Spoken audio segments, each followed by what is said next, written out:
estudo por mais um dia, Senhor, na tua casa, que venhamos dar sabedoria para ministrarmos a tua palavra. Recebe nosso louvor, nossa gratidão, versículo 32 em diante, hoje, tá? Nosso louvor, nossa gratidão por tudo que já foi feito, pelos louvores, pelas orações e agora para a ministração da tua santa palavra.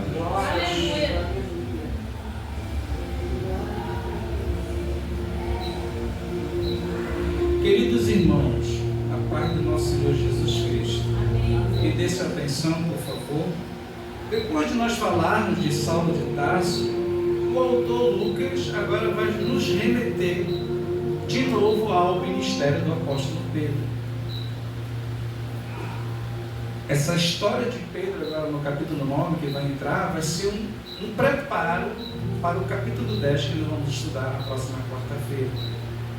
Porque Lucas faz questão de retornar ao ministério do apóstolo Pedro, para mostrar o que Deus fez também através da vida dele. Até o capítulo 12, a gente vai ver esse balanceamento ainda, mas depois, do capítulo 13 para frente, vai ser focado somente no ministério do apóstolo Paulo, que são as grandes viagens missionárias que ele vai fazer por todo o território. E hoje a gente vai ver que a obra que Deus fez na vida do apóstolo Pedro foi muito forte, com sinais e maravilhas, prodígios fortes, ao mostrar o quanto aquele homem era uma bênção nas mãos do Senhor, e era uma dinamite na mão do Senhor, para fazer a obra do Senhor. Eu acho que Deus quis muito honrar a caminhada de Pedro, por tudo que ele passou na trajetória dele, que a gente sabe que foi uma trajetória de alto e baixo com Deus. Mas chegou um momento que realmente ele agarrou o chamado, e desde lá Deus usou ele tremendamente. Glória a Deus. E a Bíblia diz assim no versículo 32: aconteceu que viajando Pedro por toda parte, chegou também aos santos que habitavam em Lida, uma região que ele chegou ali perto de Jope, para ministrar a palavra do Senhor. E vai acontecer um grande milagre no versículo 33. Ali encontrou um homem paralítico, que se chamava Enéas, e que estava prostrado numa cama vazia 8 anos. É interessante, né, que Jesus, quando ele chegou com aquele homem ali para levantar ele e mandar ele para a casa dele, no capítulo 5 de João, ele estava ali 38 anos para quase 40 anos esperando a bênção. Ele esperava ali um misticismo, o anjo tocar na água para que a água se movimentasse, as pessoas eram curadas, mas isso aí que eu achava no profundo era só misticismo, era só para roubar o povo e enganar o povo. E quem faz cura mesmo é Deus. Quem cura mesmo é Jesus, é Deus, é o próprio Deus. Mas Jesus chegou ali na vida daquele homem e levantou ele, mandou ele pegar a cama dele. Não é essas camas que a gente deita hoje não, a cama do primeiro século era aquelas caminhas de palhinha, as pessoas deitavam e levavam onde elas queriam, rolavam e levavam. Hoje não, a gente tem muita cama confortável, mas naquele tempo não, o negócio era mais estreito. Mas mesmo assim a gente vê que de Pedro ver todos os milagres que o Senhor fez no ministério dele, ali durante 3 anos e meio que ele passou aqui, e agora vai acontecer no ministério de Pedro. O homem está ali paralítico 8 anos, e Pedro vai usar a autoridade que Deus colocou na vida dele, trocar Pedro. Entendeu? E isso é muito impressionante, porque não é para qualquer pessoa que Deus dá um dom desse, principalmente de curar, de prodígios e maravilhas, porque é um dom que, se a pessoa não souber trabalhar, ela se corrompe, ela fica rica, ela fica soberba, é porque chama muita atenção. E a gente vai ver aqui esse homem, através desse dom não vai ser vendido, esse dom não vai ser promovido, não vão fazer sensacionalismo com esse milagre, com esse dom, entendeu? Não, o foco mesmo era ali mostrar a glória de Deus. O foco ali mesmo era mostrar o poder de Deus. Então ele viaja a essa região chamada Lida, porque ali com certeza, quem sabe a igreja vinha estar orando, intercedendo para que o milagre acontecesse, para que o milagre chegasse lá, naquela casa. Porque havia muitos relatos de curas, de milagres, e a gente sabe, né, que no interior, me lembro que na época ali, quando eu morava em Mocajuba, a gente não tinha conhecimento da palavra. Quando as pessoas adoeciam, procuravam um curadeiro, né? Um curadeiro ali da cidade, da região, né? E as pessoas iam para ali, ele passava alguma receita assim, bem tradicional, bem da região, de remédios caseiros, e as pessoas eram curadas. Por causa do recurso da medicina que não tinha no primeiro século, como a gente tem hoje. Então era muito mais complicado, era muito mais difícil as coisas acontecerem. Então ali ele encontrou esse paralítico, o texto diz, chamado Enéas, que estava prostrado numa cama vazia, 8 anos, chorando, quem sabe, clamando por um milagre, por uma oportunidade, porque ele sabia que naquela região os apóstolos estavam trabalhando, a manifestação do poder de Deus estava em toda aquela região, a Judeia, Samaria, Galileia, até os confins da terra. E no versículo 34, então Pedro lhe afirmou, olha só, então Pedro lhe afirmou, Enéas, Jesus, o Cristo, cura-te. Veja que a glória aqui, ele não deu para ele, no ministério dele. A glória que ele está dando para Jesus, que cura, que levanta, que ressuscita, que liberta, que salva. Enéas, Jesus, o Cristo, cura-te, levanta-te e arruma a tua cama. E ele se levantou no mesmo instante. No mesmo instante, querido. A pessoa de 8 anos jogada numa cama. Me lembro que quando a minha irmã mais velha, não foi, mamãe? Ela teve um pastor Max, ele quebrou a bacia dela. Ela ficou numa cama jogada vários anos. Ela é um milagre de Deus, a minha irmã. Ele era muito grande, nasceu um menino muito grande, por causa da promessa, né? E ela ficou, não foi, mamãe? Não tem como jogada na cama lá. Praticamente paralítica. Olha aí. E Deus curou ela, levantou ela de lá. E depois ela teve mais o branco, que é o Max, e teve o pastor Narciso, que é o cacique. Então, para a gente ver que a gente já nasce debaixo de uma promessa de um grande milagre. Isso aqui me chamou muita atenção. Eu fiquei relembrando essas coisas que vêm na mente da gente, que a gente também passa na vida da gente. As situações que você tem com a sua família, alguma coisa que aconteceu com a sua família, o milagre que Deus fez. Mas tudo tem que ser para a glória do Senhor. Pedro estava falando, olha, Jesus te cura se tu creres. Jesus te levanta. E ainda hoje Jesus continua curando. Jesus continua salvando. Jesus continua fazendo prodígios e maravilhas na vida do servo. E no 35, e viram todos os que moravam em Lida e Sarona, os quais se converteram ao Senhor. Isso aqui é a coisa mais linda que eu acho. É uma pena que hoje o negócio está mudado. Porque o milagre, a cura, é para a pessoa ver o milagre, ver a cura, ver a manifestação de Deus e crer que Ele existe. E se converter. Poxa, eu quero esse Deus que cura, que liberta, que salva. Glória a Deus. É uma pena que as pessoas hoje só querem a cura, o milagre e não querem saber de Deus. Mas aqui não, as pessoas viram a manifestação do poder de Deus e se converteram, acharam lindo, porque é lindo. É lindo uma pessoa que está com câncer ser curada. É lindo Jesus tirar de um filoiola da vida uma pessoa que está ali no estágio avançado de um câncer. Eu já vi muitos casos Jesus tirar de lá para a glória do nome dele. Hoje a gente estava conversando com a minha irmã do filho do Humberto, não foi, mamãe? Aquela criança, o pedido dele é milagre, porque ele é um milagre. Uma criança que nasceu, deu um problema nele, foi para o hospital, né? O primeiro neto da minha irmã lá em São Paulo, da Cíntia, aquela que estava aqui com a gente.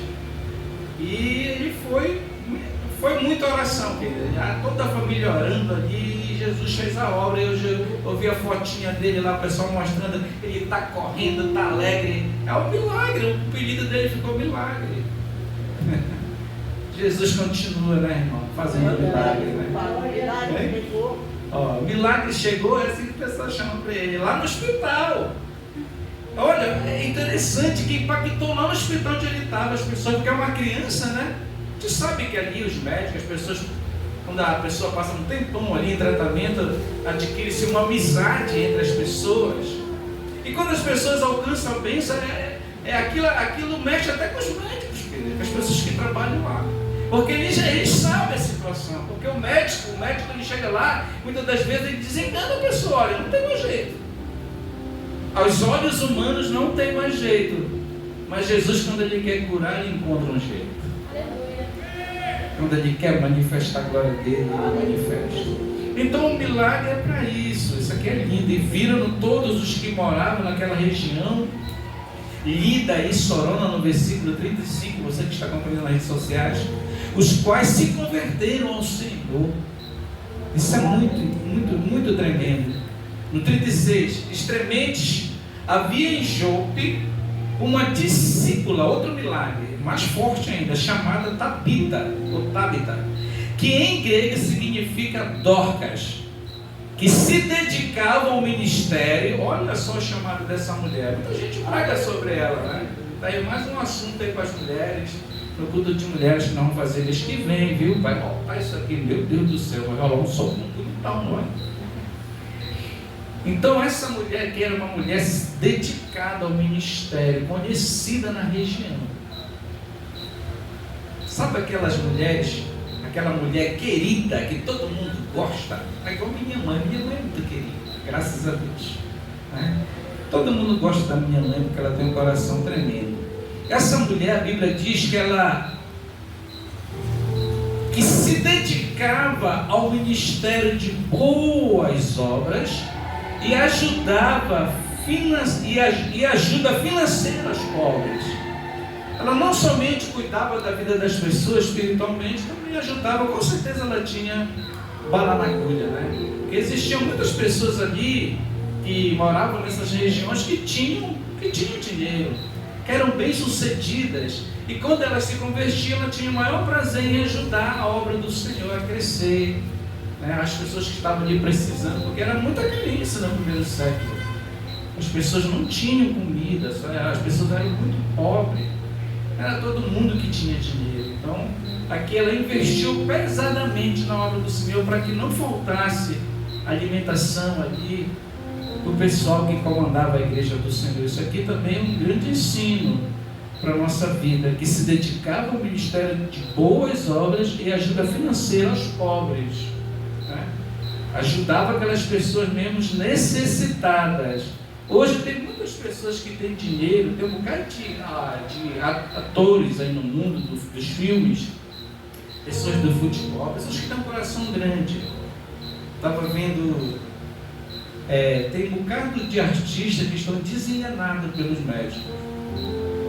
Estava vendo uma entrevista esses dias, pessoas famosas, não vou falar o nome delas aqui para preservar elas, mas elas têm tanto dinheiro e elas estão desenganadas pelos médicos. Sabe o que elas estão fazendo? Procurando esses centros onde tem essas mulheres de ajuda humanitária, e eles estão doando todo o dinheiro para essas comunidades, estão ajudando um monte, porque tem tanta grana lá que eles não vão nem usar. É melhor ele logo dar, porque ele não sabe o que a família vai fazer, né? Às vezes a pessoa não tem nem descendente, e tem um autor que está desenganado pelo médico, e ele está doando para todo mundo o dinheiro dele lá, principalmente essas ONGs sérias, que precisam ali de um recurso, principalmente aquelas crianças da África, né? Que precisam de recursos de alimento. Tem muita gente ajudando essas pessoas, pessoas que têm condições mesmo de ajudar e ajudam os pobres. Então essa mulher aqui, chamada Dorca, ela tinha o prazer em ajudar aqueles mais necessitados, já que ela tinha esse desejo em seu coração. E olha o que vai acontecer no versículo 37. E aconteceu que naqueles dias Ela ficou muito doente e morreu. Com certeza foi um grande abalo ali do pessoal. Nós perdemos uma amiga nossa agora, esses dias, não foi? A Kelsilene. Foi uma coisa assim, perdeu a mãe e ela morreu. Foi uma coisa que eu ainda não nem entendi até agora, querido. Que tem coisa que acontece na vida da gente, parece que é mentira. É tão rápido que acontece de uma maneira tão surpreendente que a gente não entende. Eu perdi um amigo também há poucos anos aí que parece que ele está vivo lá na casa dele. Era um grande amigo nosso aqui, do pastor Narciso, sempre ele estava aqui visitando a gente. Um rapaz novo, bonitão, sabe? Deixou a esposa com 2 filhos. Um rapaz bonito, o Carlinhos, não sei se vocês lembram dele. Eu chamava de manga para ele. Ele morreu, deu um problema na cabeça dele e morreu. Rapaz novo, bonitão, saradão, lutava, né? Lutava na academia. Foi um AVC, parece que depois. E essa nossa irmã também foi uma coisa rápida, né? E é coisas que acontecem. E a gente vê que essa mulher que abalou a morte dela na comunidade, porque ela era uma pessoa muito querida. Eu acho que a igreja começou a orar para que Pedro fosse lá, entendeu? Porque quando Deus quer fazer, Ele faz, querido. Entendeu? E aconteceu que naqueles dias, no versículo 37, ela ficou muito doente e morreu. Seu corpo foi banhado e colocado em um quarto no andar superior da casa. Ela morreu, querido. Morreu. A coroa aqui, a velhinha aqui que ajudava muitas pessoas, morreu. A Bíblia está dizendo. E agora? E agora, José? Né? Olha o que vai acontecer no 38. Como a cidade de Lida ficava próxima de Jope, onde Pedro está, que a gente vai estudar no capítulo 10. Como a cidade de Lida ficava próxima de Jope, quando os discípulos ficaram sabendo que Pedro estava ali, olha, eles descobriram, de Lida para Jope dá uns 30 quilômetros, quando a gente vai estudar na geografia. Olha, Pedro está aqui perto. Bora mandar buscar ele, bora mandar chamar ele, porque se Deus quiser fazer um milagre aqui, Ele faz. E é um momento da igreja tão forte que Deus está curando, está fazendo para que o nome dele se espalhe mesmo em todas as nações. É um avivamento que nunca vai ter nessa terra, eu imagino. Porque o que esses homens fizeram, ninguém vai fazer hoje em dia. Por causa da maldade, do pecado, da vida corrida. A pessoa não tem tempo mais para nada da vida. Naquele tempo não, era dedicação total para a obra de Deus. Isso aqui é interessante demais. Pedro estava logo ali. Enviaram-lhe 2 homens com o seguinte pedido: não te demores em vir até nós. Um pedido, né? Muito forte. 39. Então, levantando-se Pedro, partiu com eles. Assim que chegou, levaram-no ao aposento do andar de cima da casa onde ela estava. Todas as viúvas rodearam, chorando e mostrando-lhe os vestidos e outras roupas de Dorcas havia feito para ela enquanto estava viva. As pessoas estavam ali, a roupinha, as coisas dela, todo mundo ali chorando, triste. E Pedro está a caminho para um grande milagre. Para um grande milagre, querido. Versículo 30. Pedro pediu que todos deixassem o quarto, porque aqui é um momento muito especial. É um momento que não pode ter uma interrupção na hora de uma obra dessa. Você lembra quando ele foi ressuscitar a filha de Jairo? Ele chegou lá, também tinha uma multidão ali já tocando, louvando, que fazia parte da cultura, ficar chorando ali, contratar um monte de gente. Mas quando chegou lá, o Senhor falou: olha, pode tirar daí todo mundo, só vai entrar comigo Pedro, Tiago e João, para ressuscitar aquela criancinha lá, a Talita Cum. E aqui Pedro manda, Pedro só ele, querido. Porque aqui há um nível de espiritualidade muito forte. Tem que estar num nível muito forte para que Deus possa agir, porque é uma ressurreição. Não pode ter uma interferência. Tem que ser uma intimidade profunda ali no momento de pedir a Deus e para que o milagre venha acontecer. Então no versículo 40 que a gente está, né? Deixa eu ver aqui, que a folhinha sempre sai da posição. Pedro pediu que todos deixassem o quarto, no versículo 40. Em seguida, olha só, eu estou ali falando para vocês que não é de qualquer maneira. Ele mandou que todo mundo ali se afastasse, porque é um momento muito especial, muito profundo, muito sério. Pedro pediu que todos deixassem o quarto. Em seguida ajoelhou-se, prostou-se e orou. Ele ajoelhou como uma humilhação, uma reverência ao Senhor, e orou de joelho. Dirigindo-se à mulher morta, ela está morta, ordenou-lhe: Tabita, levanta-te. E ela abriu os olhos e, vendo a Pedro, sentou-se. Glória a Deus. Foi uma coisa tão profunda, Aleluia, e tão maravilhosa. Agora aqui há uma interrogação, porque a gente não sabe quanto tempo ele ficou orando aqui. Mas eu creio que ele clamou ao Senhor. Ele clamou por toda aquela comunidade. Clamou para Deus dar uma oportunidade para aquelas pessoas que estavam ali tristes, porque ela era uma mulher que ajudava muito a igreja, e perder ela naquele momento não seria fácil para aquela comunidade, porque era uma mulher amada pela comunidade. Porque ele isso aqui me chama atenção, porque quando você vai estudar a Bíblia, você não vê quase ele se ajoelhando, né? Para orar. Aqui é um momento muito especial que Deus vai agir no ministério dele. Então, com certeza ele orou ali uns minutos ou uma hora, a gente não sabe, a Bíblia não diz, mas ele orou, ajoelhou-se, se prostou, com certeza clamou ao Senhor, e aí ele se dirigiu à mulher. Ali Deus já tinha dado a ordem para ele: pode ir, eu vou ressuscitar. glória a Jesus. Com certeza, querido. Por isso que ele se ajoelhou e orou, pedindo a direção de Deus, porque ele não pode agir sem a direção de Deus. Porque Deus só ressuscitou ela lá para a glória do nome dele. O foco era isso, a comunidade carente, era uma necessidade muito grande, querido.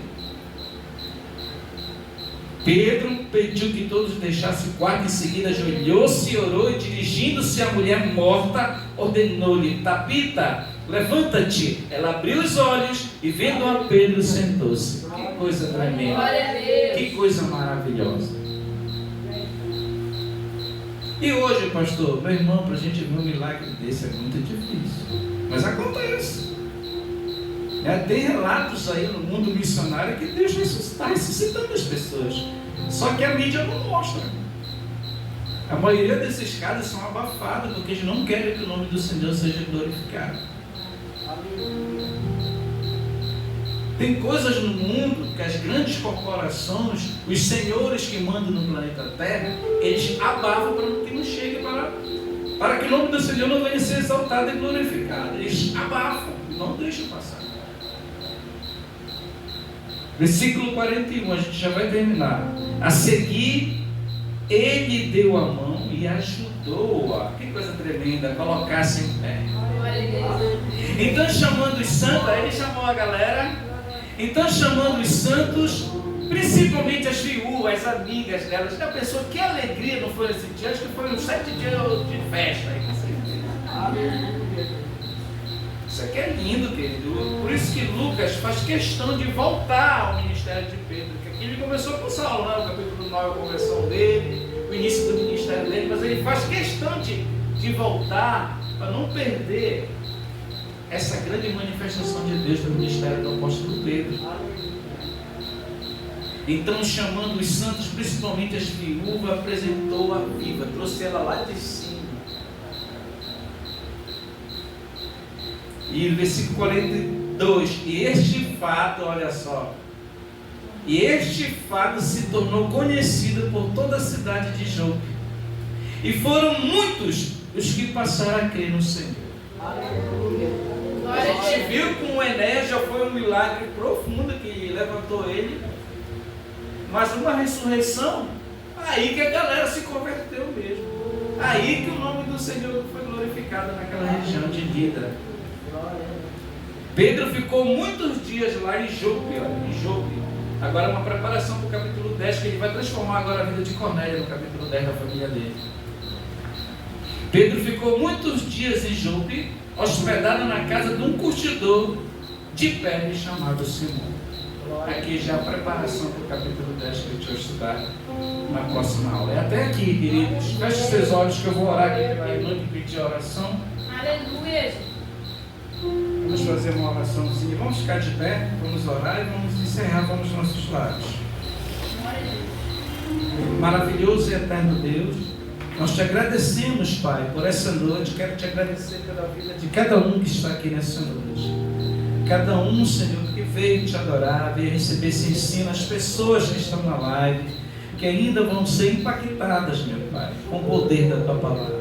Que Tu venha nesses dias nebulosos que nós vivemos no mundo, Senhor. Esses dias, Senhor, em que o mundo espiritual, Senhor, está em guerra com a luz. Mas a Tua palavra diz que as trevas nunca vão vencer, Senhor, a luz.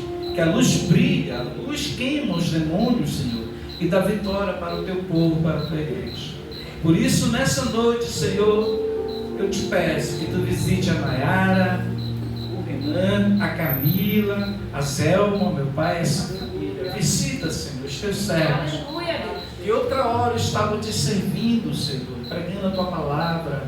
Que Tu venha, meu Pai, trazer de volta, meu Pai, essa família a Teus pés, para que eles venham, Senhor, fazer uma grande obra ainda nessa terra.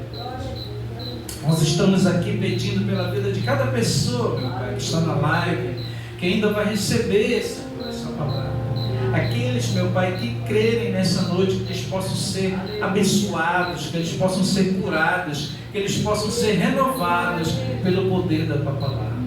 Aqui nós vimos, meu Pai, na vida de Enéas, na vida de Dorca, o grande milagre, Senhor, através da Tua palavra, através de uma vida santificada e separada do mundo, Senhor, que era a vida do apóstolo Pedro, que era, Senhor, a vida de Dorcas, uma mulher separada para o ministério, que ajudava muitas pessoas, meu Pai.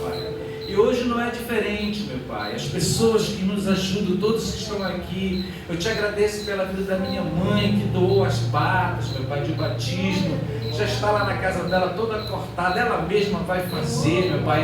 É uma Dorca, Senhor, da vida. Dá muitos anos de vida para minha mãe. Muita saúde para ela, meu Pai. Guarda ela de todo mal. Visita, Senhor, a minha avó que está ali no hospital. Visita o pulmão dela. Tira ela de lá, que ela possa voltar para a sua casa ainda esses dias, para a glória do Teu nome. Nós te apresentamos todos os enfermos nos hospitais, aqueles que estão clamando por uma cura, meu Pai, por um milagre nesse momento.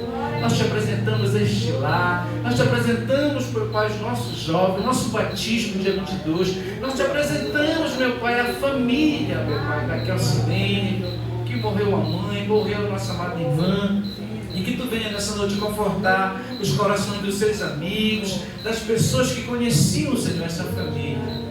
Todos que estão enlutados nesse momento, visita nessa noite, conforta os corações, meu Pai, para a glória do Teu santo nome. Que Tu venha nos guardar e nos livrar de todo mal, nos proteger a nossa casa, a nossa família. É que eu te peço nessa noite, pelo santo nome de Jesus. Bate palma para Jesus. Até quarta-feira, domingo, a gente vai estar aqui no grande culto da família. Está encerrado o nosso culto. Amém? Muito obrigado.